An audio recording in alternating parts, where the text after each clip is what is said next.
السلام علیکم دوستو، آج ہم آپ کو مغلوں کی تاریخ بتاتے ہیں۔ مغلوں کی تاریخ صحیح معنوں میں چنگیز خان سے شروع ہوئی، کیونکہ یہ مغلوں کا پہلا بادشاہ تھا جس نے منگول سلطنت کی بنیاد رکھی۔ اوسط ایشیائی سطح مرتفع گوبی اوسط ایشیائی سطح مرتفع صحرائے گوبی کے شمال اور سائبیریا کے جنوب سے تعلق رکھنے والی ایک قوم ہے۔ لفظ مغل منگول یا منگول سے نکلا ہے۔ مغول یا منگول موجودہ منگولیا، روس اور چین اور خصوص مغل اردو زبان میں جنوبی ایشیا کے ایک قبیلے یا ذات کا نام ہے جس کو فارسی اور عربی میں مغول لکھتے ہیں۔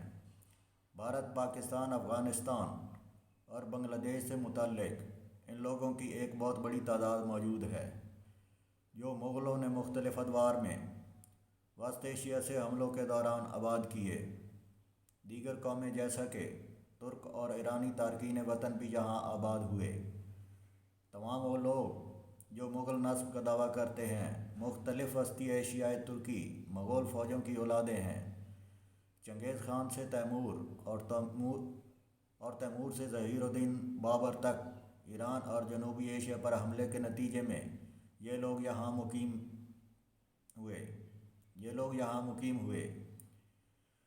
برنیئر ایک فرانسیسی مسافر جس نے مغل شہنشاہ اورنگزیب کے دور حکومت کے دوران ہندوستان کا دورہ کیا تھا، اس کے مطابق قرون وسطیٰ کے زمانے میں آل مغول نے مختلف فوجوں کے تحت جنوبی ایشیا فتح کیا تھا۔ مغل اصطلاح ایران، قزلباشی، ترکی اور تارکین وطن کے لیے بھی استعمال کیا جاتا تھا۔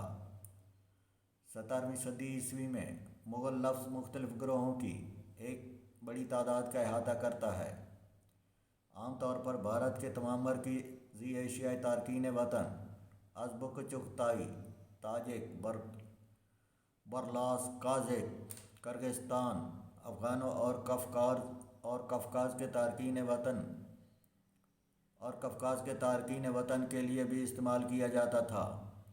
اس وقت مغلوں کی کل آبادی 10 ملین ہے جو مغول زبان بولتے ہیں۔ منگولیا میں کل 2.7 ملین، چین کے ملحقہ صوبے میں 5 ملین اور روس میں 1 ملین منگول موجود ہیں۔ تاریخ عالم میں مغول کی اولین مشہور شخصیت چنگیز خان، پیدائش 1160 اور وفات 1227 تھی۔ اس نے چین کے مشرقی ساحلوں سے لے کر یورپ کے وسط تک ایک عظیم سلطنت قائم کی۔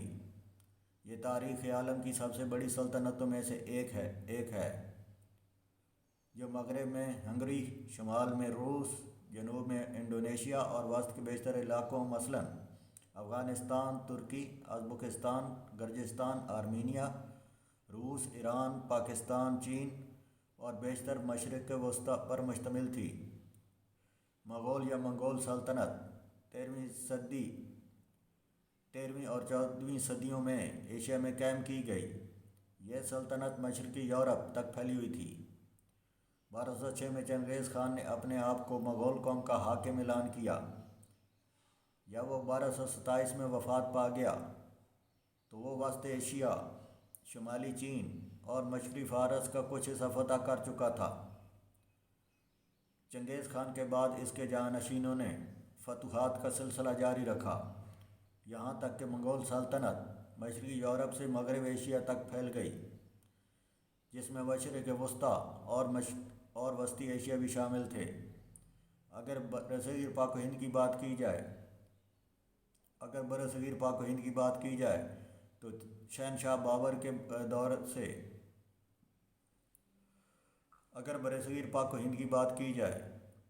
بابر کے دور سے مغلیہ سلطنت کا قیام ہوا اور اس کے بعد مغل پاک و ہند میں باقاعدہ بسنے شروع ہو گئے۔ مغلیہ سلطنت 1526 سے 1857 تک برصغیر پر حکومت کرنے والی ایک مسلم سلطنت تھی جس کی بنیاد ظہیر الدین بابر نے 1526 میں پہلی جنگ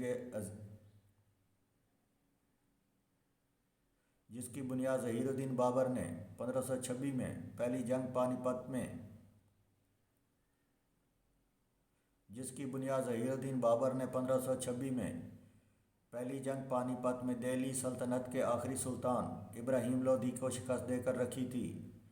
مغلیہ سلطنت اپنے عروج میں تقریباً پورے برصغیر پر حکومت کرتی تھی، یعنی موجودہ دور کے افغانستان، پاکستان، بھارت اور بنگلہ دیش کے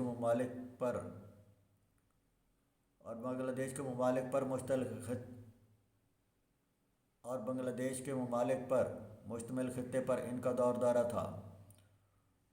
تو ناظرین، یہ تھا مختصر تعارف مغلوں کی تاریخ کا۔